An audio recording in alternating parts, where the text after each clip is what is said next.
I had just asked for a glass of water to take my post-brain surgery medication when my mother shouted, "We are not your servants," right in front of the whole family.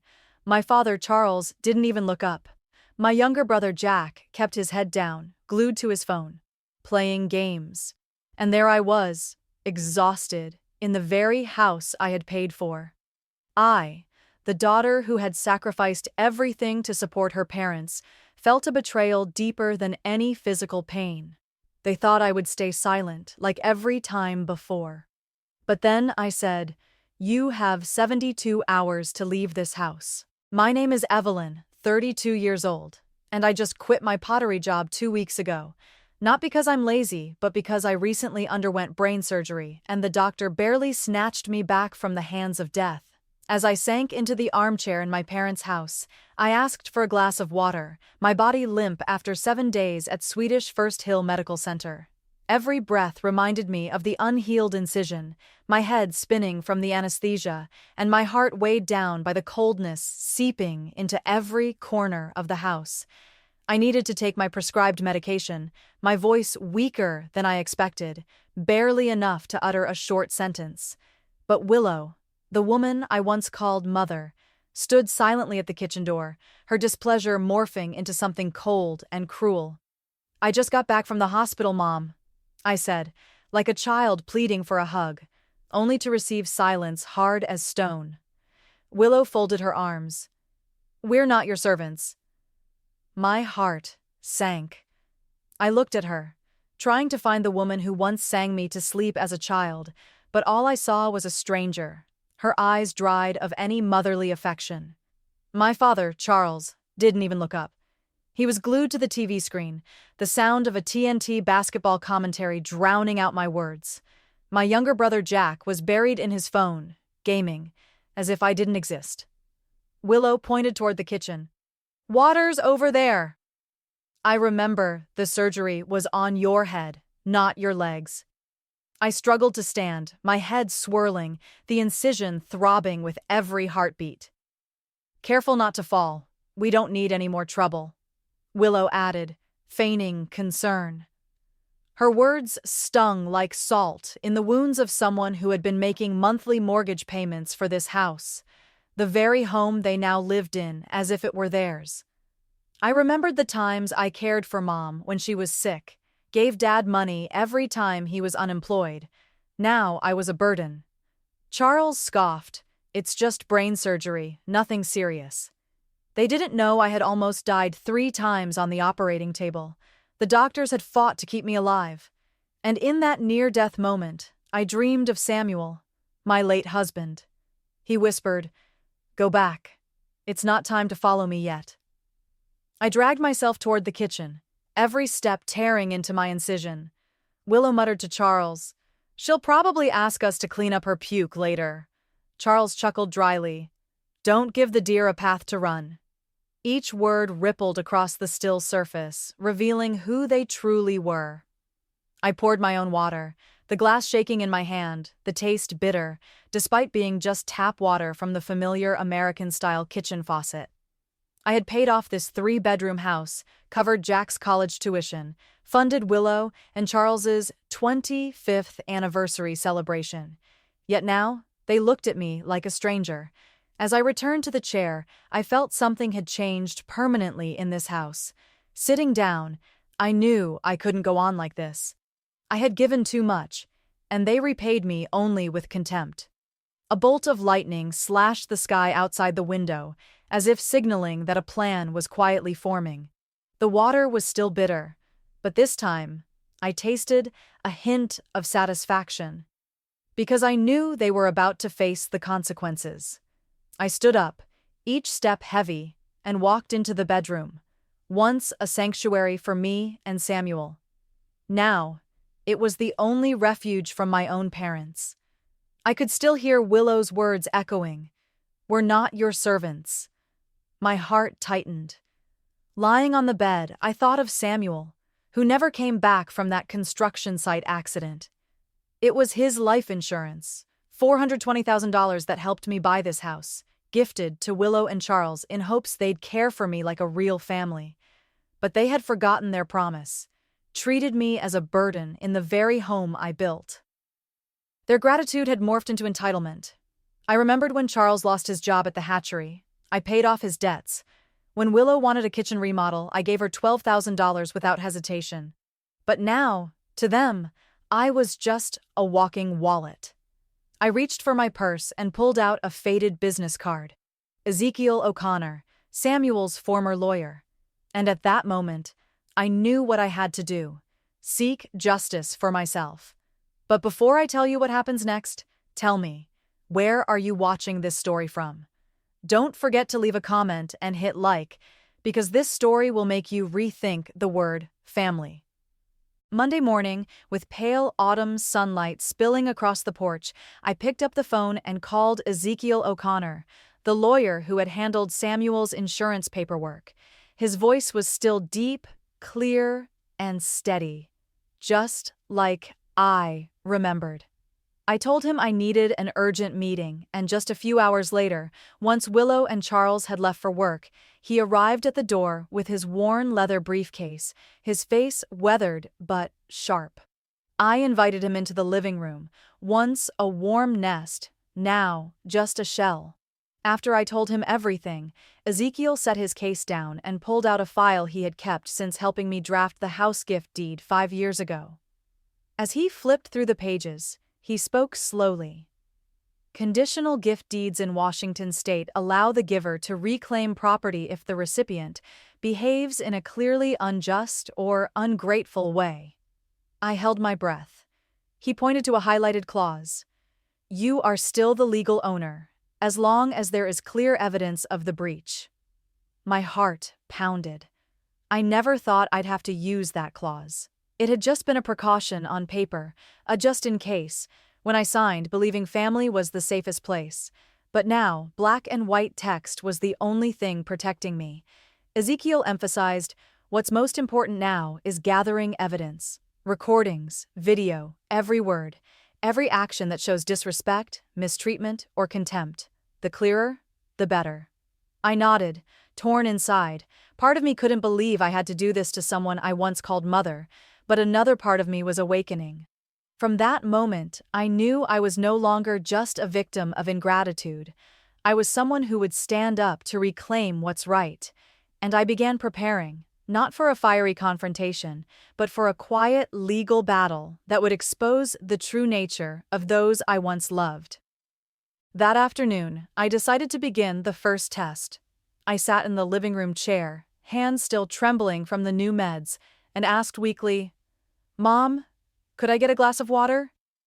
Willow was near the sink and turned to look at me with the kind of irritation people save for outrageous requests. Get it yourself, she said, then turned back without even checking if I could walk. Charles, from behind the sofa, called out, Don't be dramatic. It's brain surgery, not leg surgery. I kept my expression calm, said nothing, but in the pocket of my robe, my phone was quietly recording. I knew every word, every cold glance would be vital evidence. Somehow, I no longer felt shaky or pitiful. Instead, I felt like I was building a case where every detail mattered. I forced myself to stand, pain radiating from my neck down my spine, each step stretching time. But I couldn't stop. As I neared the kitchen, Willow repeated with a voice like a razor, We're not your servants, this time with a smug glint in her eye. That phrase confirmed everything. It wasn't a slip, not stress. It was intentional, deliberate. I said nothing. I turned on the faucet, filled the glass, my hand gripping the counter to stay upright. The pain from my incision shot up to my skull, but I didn't flinch. Because I knew every step today was a blade slicing through the facade they wore. I had enough evidence, not just of indifference, but of contempt for the one who once supported them. And for the first time since leaving the hospital, I felt something strange but powerful. Satisfaction. Because I knew the truth was slowly shifting to my side. That evening, after dinner, when all three of us were in the living room, I rose from my chair, my arm still bruised from the hospital trip, but my voice remarkably firm. I'm officially notifying you. You have 72 hours to vacate this house." The moment the words left my mouth, the air seemed to freeze. Willow turned, her eyes wide with disbelief. You're joking, right?" Charles scoffed. "This is our house. You feverish or something?" But this time, I didn't let anyone interrupt. I stepped to the table, pulled out the printed copy of the gift deed Ezekiel had prepared, and placed it before them. "I am the legal owner, and Washington state law allows me to reclaim the house if the conditions are violated, and you have, clearly, publicly, indisputably." My voice wasn't loud, but it was strong enough to silence Willow and Charles for a few seconds, long enough for me to see the worry creeping into their eyes. They looked at each other, then at me, as if trying to gauge how serious I was. Charles said sharply, "You can't do this." I replied, crisp and calm, "I don't need permission. I have the law." In that moment, I saw the boundary drawn, no longer daughter and parents, but a battle between occupier and rightful owner. But before I could leave the room, Willow suddenly snatched my phone. Charles locked the back door behind me while I was distracted. Within seconds, I was pushed back into my bedroom, like a child being told to cool off. "We'll talk when you're thinking clearly," Willow said, as if I were hallucinating post-surgery. I heard the click of the lock, sharp and final like a sentence passed. I was imprisoned in my own home. No phone, no evidence, no way out. And in that moment, I realized they were willing to do anything to control me, from lies to locking me up like I was insane. To them, I wasn't the daughter who once sacrificed. I was a threat. But they forgot one thing. I survived brain surgery, and I didn't come back just to suffer in silence anymore. I didn't sleep all night. Morning light crept through the slits in the curtain, casting onto the faded wall I had stared at for hours like a prisoner. My eyes were swollen and red from exhaustion. The incision ached dully. But only one question kept repeating in my mind. If I don't save myself, who will? When I heard a low argument in the kitchen, Willow and Charles likely debating whether to head out early for work, I moved to the window, gently pulled the curtain aside, and looked toward the house next door. Thankfully, Mrs. Eleanor was outside, watering her plants, holding an orange watering can. I tapped lightly on the glass, afraid to make too much noise, but mouthed urgently, "Mrs. Eleanor, I'm locked in. They took my phone. I'm weak, just had brain surgery." She stared at me for a few seconds, then gave a quick nod and hurried into her house. About 15 minutes later, a police siren wailed at the end of the street, a signal of salvation. 2 Seattle officers knocked on the door, voices firm. "Seattle police, open up!" I heard Willow's slippers rush to the door, and her voice instantly turned syrupy. "Oh, you arrived so quickly. I'm sorry, there must be a misunderstanding." Charles followed, holding my phone like he had just saved me. "She just had brain surgery. She's a little confused. We were charging the phone for her." I stood behind the bedroom door, trying to shout, "I'm locked in! They're lying!" But when an officer knocked and said, "Ma'am, your parents say this is just post-op confusion. No one's trying to imprison you. Here's your phone." They said they were just charging it. I knew I had lost the first battle. The police saw no injuries, no evidence, just my word, fresh out of brain surgery, against 2 polite, responsible-looking adults. After a few words about needing rest, avoiding stress, they left, leaving me with 2 people hiding their true selves behind a flawless mask. And the moment the police car disappeared, Willow slammed the door shut. Her eyes changed instantly.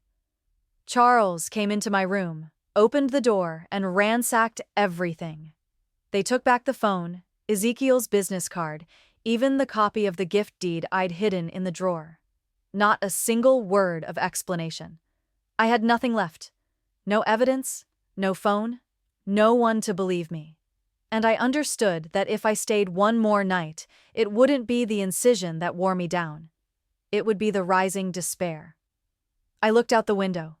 The backyard sparkled with early sunlight, the purple flower beds Samuel once planted now the only path out. I unlatched the window and climbed out. My head spun, legs numb, but I didn't stop. Each step was a decision. Remain imprisoned, or walk away from their control. And I chose the latter. Even if I fall, I'd fall toward freedom. I climbed through the window with every ounce of strength I had left. My body was heavy, the incision burning, but my will screamed at me not to stop. My foot slipped into the flower bed in the backyard, dirt clinging to my robe, knees scraped, but luckily, no serious injury. I lay still for a few seconds to catch my breath, then crawled toward the front door. Beneath the worn welcome mat was something I'd placed just in case. A spare key. My hands trembled as I fitted it into the lock, opened the door quietly, and snuck into my own house like a stranger. I avoided every sound, like stepping on broken glass. Willow and Charles were still in the kitchen, whisper arguing about the morning's police call. I slipped into the bedroom, opened the bottom drawer of the dresser. My hands searched through scattered papers until I felt the familiar hard edge of Ezekiel O'Connor's business card, and just below it, the copy of the gift deed I had hidden as a backup. Clutching them tightly, I walked out of the house like a survivor from a war zone, not looking back, not trembling, just taking one step forward. To the lawyer's office.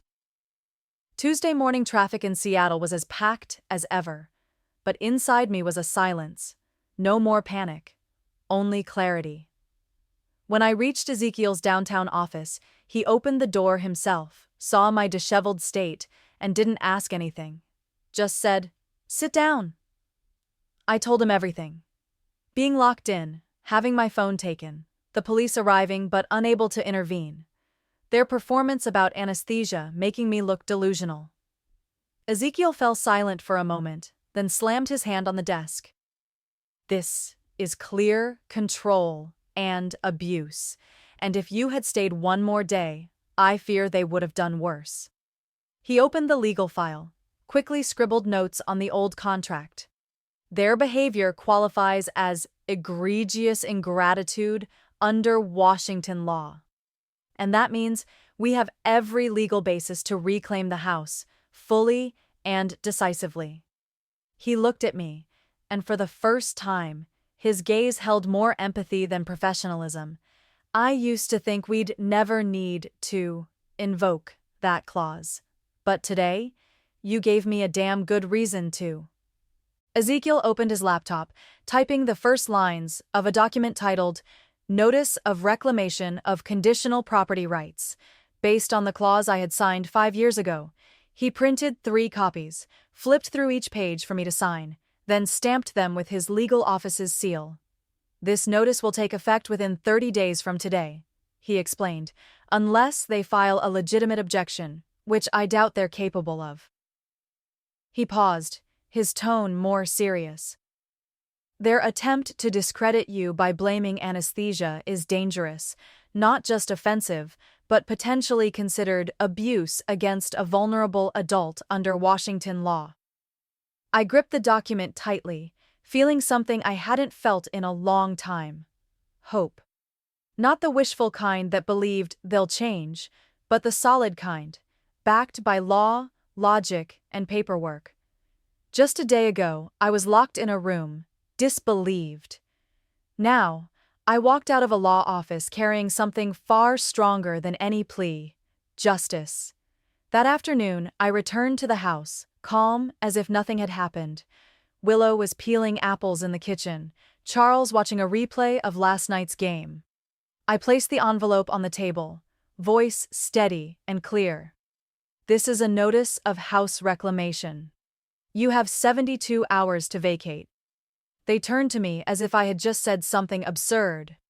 Willow grabbed the envelope, tore it open, skimmed a few lines, then burst out laughing. "You're joking, right? This is our house. You have no right." Charles stood up, his tone hard. "You're kicking your own parents out?" I didn't flinch. "I'm not joking, and I'm not evicting anyone. I'm enforcing a condition you violated." They fumbled, their eyes losing confidence. I pointed to the bold line in the document. If the recipient commits egregious ingratitude, the donor has the right to reclaim the property without compensation. Willow's voice trembled. We were just tired. You misunderstood. But this time, I didn't budge. I understand perfectly. And because I understand perfectly, I won't let myself be trampled on one more day. The room fell into dead silence. They looked at each other as if realizing a truth. The power they once held was gone. Willow stepped back, eyes glistening, while Charles stood frozen, his lips moving but no words coming out. They never expected the fragile daughter they once controlled so easily to now hold the most powerful weapon: truth, backed by the law. But what followed wasn't remorse. It was panic. They rushed into the bedroom, slammed the door, and tried to call a lawyer they had once used for a mortgage case years ago. Meanwhile, I stood still in the living room, unblinking, like someone who had weathered a storm, tired, but no longer afraid. 10 minutes later, Willow emerged, phone in hand, voice sharp. "You're still affected by the anesthesia. The doctor said you need rest. We'll have a doctor assess your mental state. If necessary, we'll petition for guardianship." I didn't react, only pulled from my pocket a copy of my discharge papers, clearly stating, "Alert, fully coherent, capable of making personal decisions." "I've prepared for everything," I said, voice calm but cold enough to freeze any further protest. Charles's fury began to surface. He slammed his hand on the table. "You taking this house is a betrayal of family. Samuel wouldn't want this." Mentioning Samuel was a mistake. I looked straight into his eyes. "It's because of Samuel that I'm doing this. This is the house he left behind. Not for me to be locked up, controlled, or called insane." The room fell silent again, but this time, not from shock, from realization. They began to understand that everything they once took for granted, power, the house, control, was slipping away inch by inch. Then my phone buzzed. I saw a message in the family group chat. "You're a traitor." From Willow. Followed by a voice message from Charles. "If you don't convince that lawyer to void the document, you're no longer my daughter." I read the messages, placed the phone down, opened the Notes app, and typed out every word they said, like living evidence. And then, in a moment of strangely quiet clarity, I replied in the group chat. "I haven't betrayed anyone. I just chose to stand on the side of what's right. Even if that means being erased from a family, I'd rather keep myself." That message wasn't written in anger. It was written with the clarity of someone who finally understood. Family cannot be built on silent endurance. And from that day on, I was no longer someone waiting for pity. I was someone who knew how to protect herself, with reason, paperwork, and a heart no longer willing to be crushed ever again. The next morning, I woke up early, brewed a cup of hot peppermint tea, and brought it out to the porch. The crisp autumn breeze rustled through the trees out front, carrying the scent of freshly cut grass and damp wood from the backyard. The scent of freedom. I sat on the old wooden chair, gazing out at the garden where Samuel once planted the first lavender bushes. Now, the flowers had bloomed again, faintly purple, small, but enough to make me smile. A genuine smile, not the forced kind meant to please someone. Since Samuel's death, I had tried to hold on to everything, to family, to the role of a dutiful daughter, to the hope that if I sacrificed long enough, they would understand. But they didn't. And now I no longer needed them to. I stepped back inside, opened every window, letting sunlight pour into the corners long filled with shadows and stifled anger. I retrieved the mailbox and found a letter from Ezekiel's office, the official copy of the reclamation notice, filed with the court, with delivery confirmation enclosed. I placed it on the coffee table next to Samuel's photo frame. "We did it, love," I whispered. "I protected your final gift, not just the house, but my own dignity." On that quiet morning, for the first time in months, I felt at peace. Not because the battle was over, but because I knew this time I was fighting for the right side. Not to please anyone, not to salvage the rotten pieces of a family long gone. I was fighting to preserve myself. And that feeling, though exhausting, was worth every breath. 3 days after I served the reclamation notice, Willow and Charles left the house. They didn't take much, just a few suitcases of clothes, a faded wedding portrait, and eyes that couldn't meet mine. No promises, no controlling tones, not even a full apology. Just a stiff nod from Charles, and a hesitant glance from Willow as she set the keys on the kitchen counter, where I once stood, trembling, pouring myself water after brain surgery. I stood still as they walked out the door. No resentment, no sarcasm, just the silence needed to bring closure. When the door closed behind them, I didn't cry. I simply walked slowly to the window and looked out at the front yard as if it were newly cleared of debris. The house suddenly felt bigger, brighter. No more TV blaring around the clock, no lingering smell of stale food from the kitchen, no feeling of being watched, judged with every step. I wiped the dining table, straightened the chairs, and turned on the washing machine. For the first time in weeks, not to clean up after someone else, but for myself. That evening, I tidied the small workspace in my bedroom. Beside the wedding photo of Samuel and me stood a whiteboard where I wrote the first line after all the chaos. Live, not to repay, but to grow. I knew I still had a long road ahead, returning to work after medical leave, healing the emotional wounds, learning to trust myself without needing approval from my family. But starting today, I would walk that road on my own feet, no longer dragged down by guilt, obligation, or fear of abandonment. This house was once a prison. Now, it would be the place I truly live. A week after Willow and Charles left, I found an ivory envelope in Samuel's old drawer, unaddressed, bearing only a short line in his familiar slanted handwriting. If you ever feel lost, read this.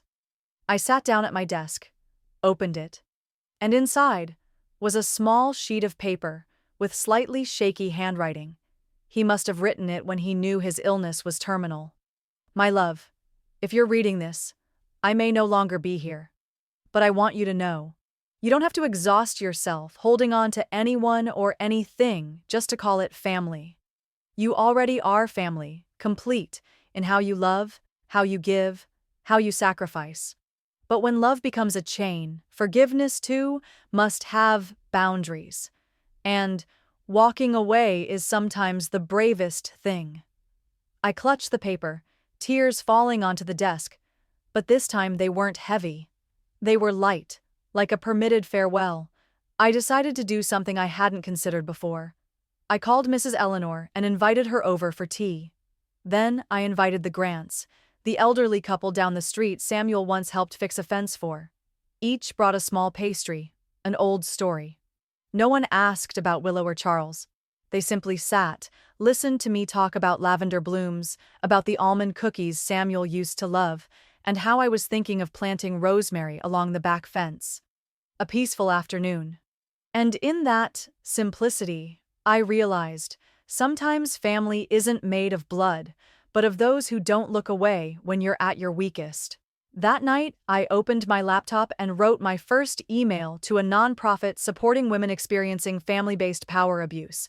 I told my story, not to complain, but to say, if someone like me, once afraid, once silent, once locked in her own home, can rise and reclaim her voice, then others can too. And if I can help just one person do the same, then everything I endured will have had a purpose. On a Sunday afternoon, I stood in the living room as sunlight streamed through the white curtains, casting a glow on the old wedding photo of Samuel and me resting on the shelf. The image had faded slightly with time, but his eyes remained unchanged, gentle, steady, full of trust. I gently placed an envelope next to it. Inside was the official document transferring the house from conditional gift to independent sole ownership. Ezekiel had helped finalize it last week. No more conditions, no more strings, no one left to claim this house was some debt I had to repay forever. It was mine, because I had paid with silence, with years of appeasement, and ultimately, with resistance. And I had won. I walked through each room, touching the wooden stair rail Samuel once built, the bedroom door that no longer locked from the outside, the kitchen where I once bought every item just to please Willow. Now, I began to rearrange everything my way. A new beige sofa, a hand-woven rug from the Yakima tribal artisans, and a pot of lavender where Samuel once stood making coffee each morning. Small things, but the start of a new space. A new life. I no longer needed validation from Willow or Charles. I didn't even need their apology. I needed peace, and I was finding it, day by day. As dusk settled, I sat on the front porch steps with a hot cup of tea, eyes fixed on the street leading through the neighborhood. Cars passed, children laughed in the distance, and I was no longer someone straining just to survive, but a woman who had chosen freedom, even if the price was a season of loneliness. But I knew that loneliness was never as frightening as being imprisoned in silence. And in the stillness of the late afternoon, I whispered to myself, I've come home, not to a family but to myself. You've just heard the story of a woman, not a superhero, not a victim, but someone who was once silenced and dismissed by her own family. And yet, she chose to rise, not out of rage, but out of clarity, not with revenge, but with justice and love for herself. The house where she was once imprisoned is now where she lives truthfully, not needing permission to breathe, to exist, or to be treated with kindness. This could be my story. It could be yours. If you've ever been called a traitor just for setting boundaries, if you've ever been labeled selfish for saying enough, then remember, boundaries are not betrayal, and love does not mean endless endurance. Before this video ends, I want to ask you one thing.